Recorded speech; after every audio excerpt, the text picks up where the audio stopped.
جیسا کہ آپ کے علم میں کہ اسٹاف ڈیولپمنٹ پروگرام کا ایک سلسلہ ہم نے 2008 کے اواخر میں شروع کیا تھا، اور پھر 2009 کے ابتدا میں بھی کچھ پروگرامز کے ہوئے، پھر کچھ اس میں تعطل آ گیا۔ اب ہم نے ایک پروگرام بنایا ہے کہ ہم اس کو انشاءاللہ 2010 میں ماہانہ بنیادوں پر کر رہے ہوں گے، اور اس کا ایک بہت ہی کمپلیٹ پروگرام جو ہے وہ ہم نے بنایا ہے۔ اس میں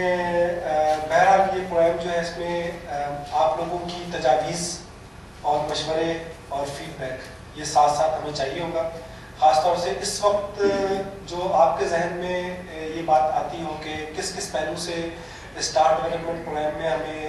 پروگرامس لانے کی ضرورت ہے، تو اس پر آپ کوشش کریں کہ اگلے ایک ہفتے میں ہمیں اپنی تجاویز سے ضرور آگاہ کریں۔ آج جو ہم نے اس کی پہلی نشست رکھی ہے، اس میں ہمارے مربی اور ہمارے مہمان مقرر جو ہیں وہ محترم پروفیسر حبیب الرحمان عاصم صاحب ہیں۔ مجھے یہ شرف بھی حاصل ہے کہ میں ان کا سعادت حاصل رہی کہ میں ان کا طالب علم باقاعدہ اسلام یونیورسٹی میں بھی رہا، کسی تعارف کے محتاج نہیں ہے۔ ہم نے جو موضوع ان کو آج دیا ہے وہ علم اور تحقیق قرآن و سنت کی روشنی میں، یعنی یہ علم اور تحقیق کے جس میدان کے اندر ہم موجود ہیں، اس کی قرآن و سنت کی روشنی میں اہمیت کیا ہے، اور قرآن و سنت سے کیا رہنمائی اس کام کو کرتے ہوئے ہمیں ملتی ہے۔ اس موضوع پر میں درخواست کروں گا عاصم صاحب سے۔ اس سے پہلے میں یہ بتاتا چلوں کہ یہ 45 منٹ کا لیکچر ہوگا، اور 45 منٹ کے لیکچر کے بعد ہم تقریباً 3:30 بجے تک کچھ کوشچن آنسر سیشن رکھیں گے، اور اس کے بعد خالد رحمان صاحب کے کنکلوڈنگ ریمارکس پر پروگرام کا اختتام ہوگا۔ میں درخواست کرتا ہوں حبیب الرحمان عاصم صاحب سے کہ وہ اپنا لیکچر شروع کریں۔ السلام علیکم ورحمۃ اللہ وبرکاتہ۔ کمپیوٹر کو آن کرنے والے جو ہیں وہ آ جائیں، اور اس سے پہلے کہ وہ اس کو اپنی اس صورت میں پیش کریں جہاں گفتگو شروع ہوگی۔ ابھی ہم نے ایک خوبصورت قصیدہ بردہ کے چند اشعار کا ایک محبت سے کیا ہوا ترجمہ سماعت کیا۔ علم اور تحقیق کی بات ہو رہی ہے تو 2 جملے صرف مختصر سے یہ کہنا چاہ رہا ہوں کہ یہ وہ معروف قصیدہ ہے جو امام شرف الدین البصیری نے بیماری کے حالت میں رسول اللہ صلی اللہ علیہ وسلم کی مدح میں اور آپ کی تعریف میں کہا۔ جب یہ قصیدہ مکمل ہوا تو خواب میں رسول اللہ صلی اللہ علیہ وسلم کی زیارت نصیب ہوئی، اور آپ علیہ السلام نے اپنی چادر جناب امام بصیری جی ان کو عطا کی۔ انہوں نے جب یہ چادر اپنے جسم پر خواب کی حالت میں لپیٹی تو ان کی اپنی روایت کے مطابق صبح جب بیدار ہوئے تو ان کے جسم سے وہ مرض ختم ہو چکا تھا۔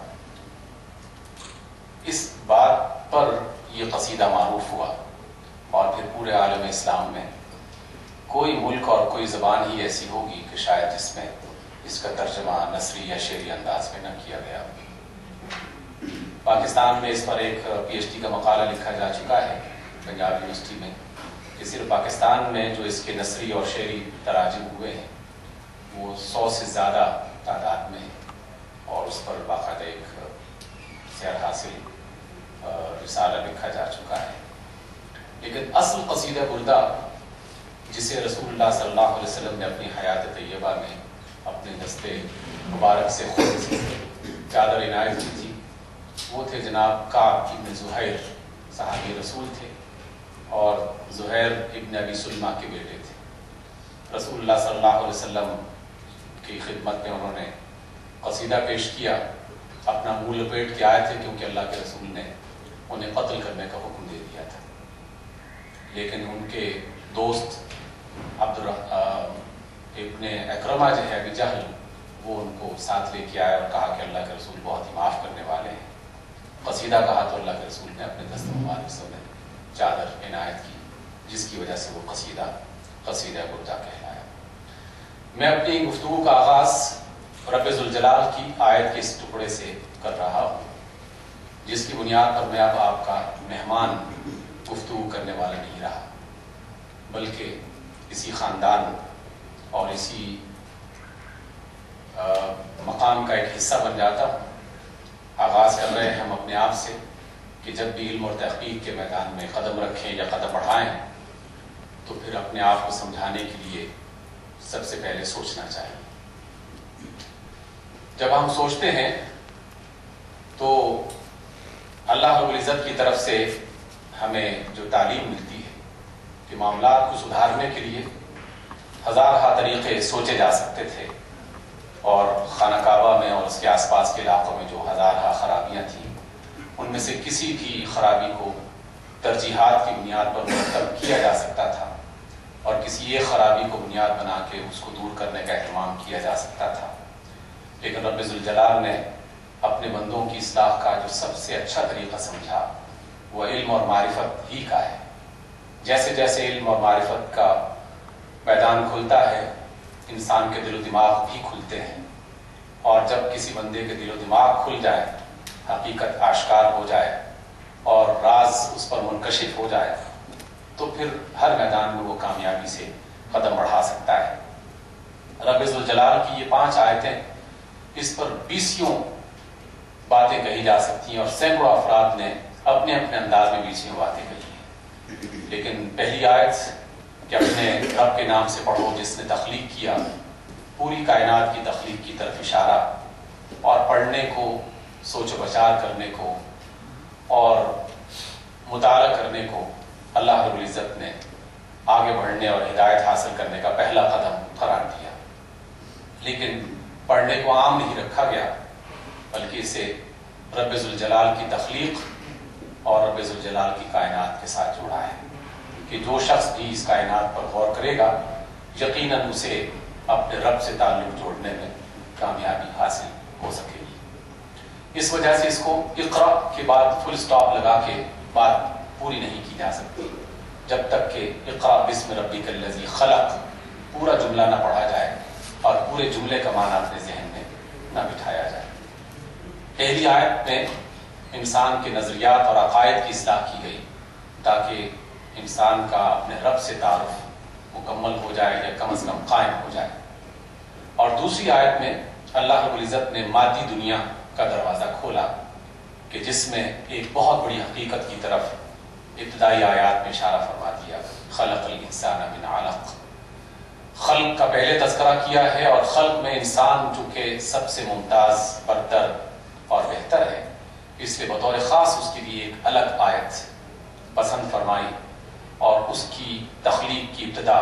اور اس کی بنیاد پر غور کرنے کی تعلیم دی گئی کہ خلق الانسان من علق۔ اور پھر یہ فرمایا کہ دیکھو پڑھتے رہو، مطالعہ کرتے رہو، لیکن جتنا بھی آگے بڑھو کبھی بھی ذہن میں یہ بات نہ آئے کہ اب ہم بہت بلند مقام پر فائز ہو چکے ہیں